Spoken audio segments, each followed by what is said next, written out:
Hey everybody, Captain B-Nard back here with another Sun and Moon Wi-Fi battle. Today we have a battle against Thora. This person is actually a guy in real life and he has his own YouTube channel. So I'm going to go ahead and leave a link in the video description so you guys can check that out after. The name of the channel is Super Cloud Strife Fanboy. Anyway, looking at his team, it is mostly dragon types, but definitely quite a few solid threats on there, so it should be another good one, and we're going to get into it.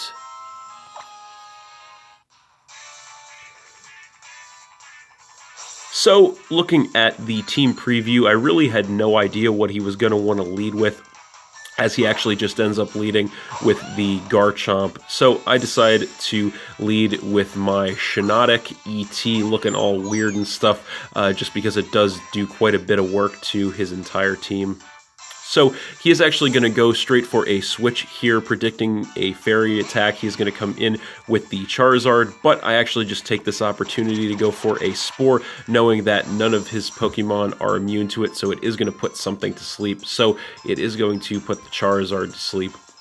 So this turn I am going to go for a switch. There's nothing more I can do to this thing with Shiinotic, so I'm going to come in with my Alolan Marowak, Darth Maul with his double-edged flaming bone looking all cool and stuff. So he is actually going to be asleep here 2 turns in a row, which is great news for me. So that is going to let me go straight for a Shadow Bone. I am max physical attack with the Thick Club as my held item, so that is going to be enough to one-shot the Charizard and drop him to 5 Pokemon.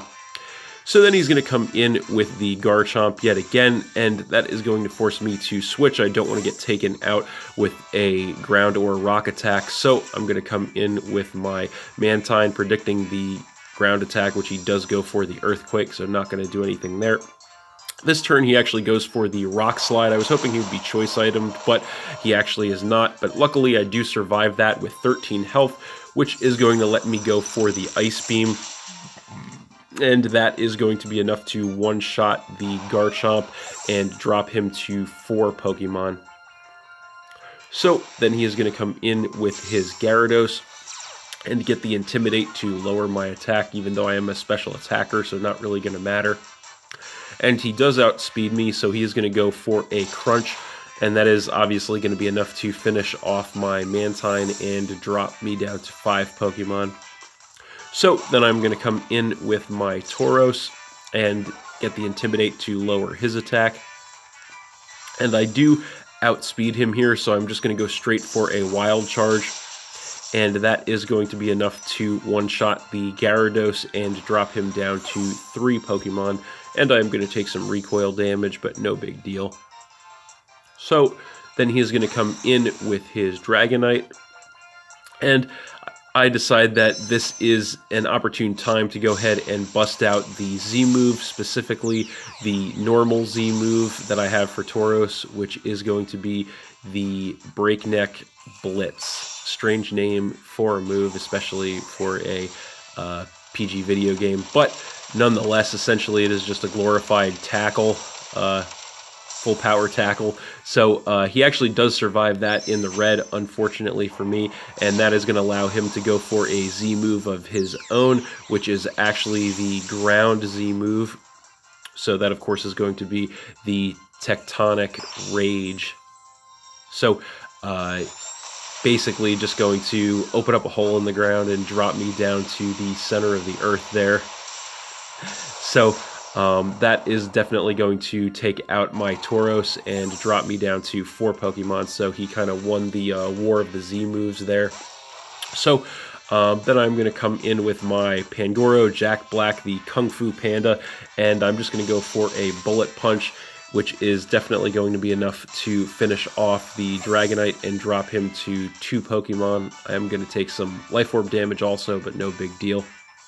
So then he is going to come in with Salamence and get the Intimidate to lower my attack, which sucks a little bit, but it does tell me that he is not packing Moxie, which is actually a lot scarier. So he actually goes straight for a Flamethrower here, which was pretty interesting, revealing he has a special set, but unfortunately he gets a burn on me too. So I just went for a Crunch to get some damage, so not going to do a whole lot.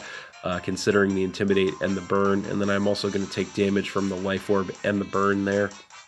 So this turn he is going to go for a Hydro Pump, but luckily I am able to survive that with 4 health, so that is going to let me go for one more crunch to get a last little bit of damage on this thing. I stayed in because it was not worth trying to save Pangoro at that point.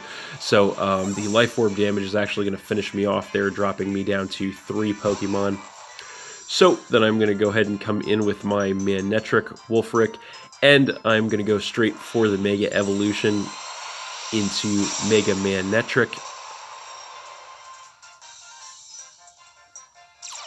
And I'm going to get the Intimidate to lower his attack.